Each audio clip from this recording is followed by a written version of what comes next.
Okay, so we have another depreciation problem here. This time we're asked to use the units of activity method.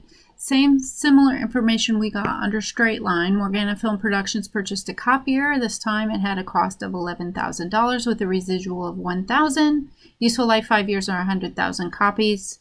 And it tells us how many copies they made in 2011 and in 2012. And we do need to know that under the units of activity method. So I prepared a little Excel spreadsheet to hopefully help us do all the calculations and save a little time.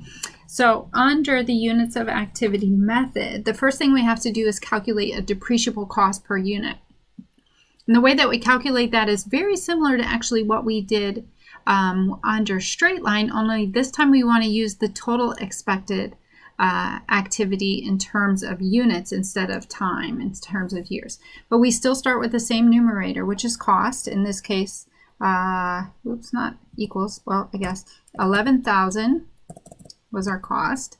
And then the residual was $1,000, what we expect to get for that piece of equipment after its useful life. So we will take cost minus residual. And we want to take all of that over expected level of activity. In this case, the expected level of activity is 100,000 copies. So they're making it nice and easy on me. 100,000 copies. So 10,000 divided by 100,000 is going to be what? Is it 10 cents? Let's see, 10,000 divided by the 100,000. So a depreciable cost per unit of 0.1 or 10 cents. So we're going to take that depreciable cost per unit, 10 cents for every copy made, and let's see how many copies they made in 2015. Well, they made 15,000 copies. So we'll take that 10 cents, multiply it times the number of copies that was actually ran during the year. That's $1,500 worth of depreciation in that particular year. I don't need all of this. Let's get rid of that. Clear contents. Okay.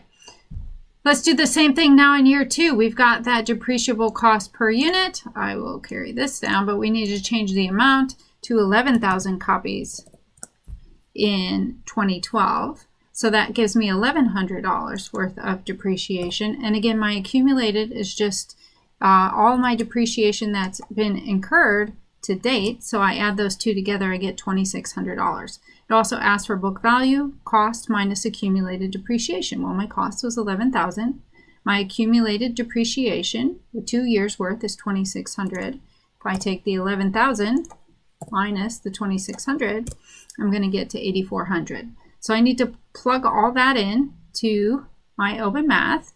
And let's see, the easiest thing to do is to move that because it doesn't like when I show it. So 1,500 in 2011, 1,100 in 2012. Accumulated depreciation, if I add those two numbers together, is 26. And so my ending book value, cost minus 2,600, should be $8,400.